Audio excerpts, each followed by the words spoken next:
តធនធានមនុស្សប្រកបដោយចីរភាពការប្រារព្ធទិវាកុមារអន្តរជាតិមួយនេះធំណាស់គឺដើម្បីរំលឹកនៅព្រឹត្តិការណ៍ជាប្រវត្តិសាស្ត្រនៃរបបពួកហ្វាស៊ីអ៊ីស្រាដែលបានកាប់សម្លាប់ស្ត្រីនិងកុមារនៅភូមិលីឌីសែនប្រទេសឆេកូស្លូវ៉ាគីនិងនៅភូមិអូរ៉ាដូប្រទេសបារាំងក្នុងអំឡុងឆ្នាំ1942ឆ្នាំ1944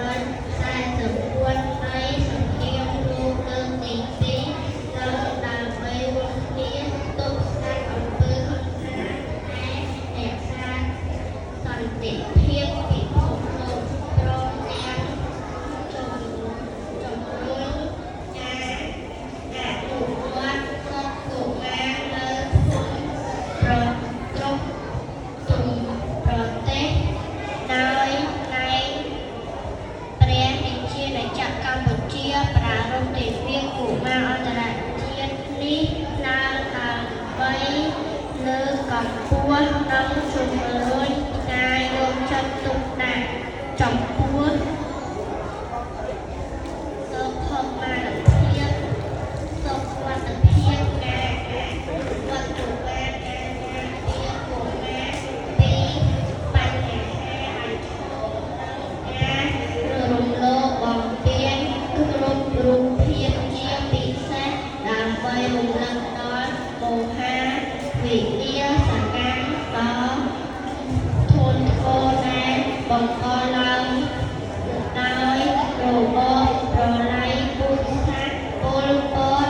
ដែលក្នុងនោះកុមារត្រូវបាន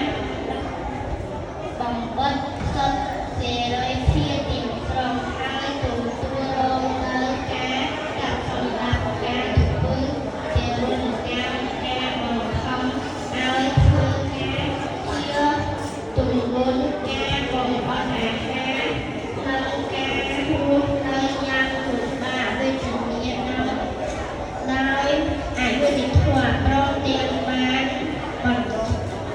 បន្សល់ទុកនូវផលលំបាកយ៉ាងធ្ងន់ធ្ងរបំផុតយើងរួមគ្នាអភិវឌ្ឍនៅចេញបដិញ្ញាចិត្តដើម្បីប្រឆាំង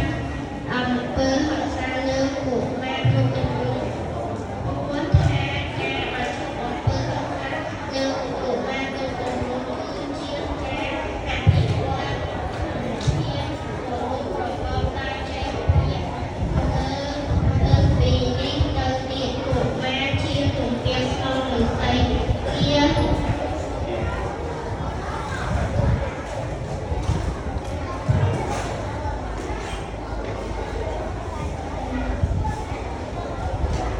Là nè kìa Chi vậy kìa Chiអនាគត ជាអនាគតរបស់ប្រទេសជាតិនិងកុមារដោយ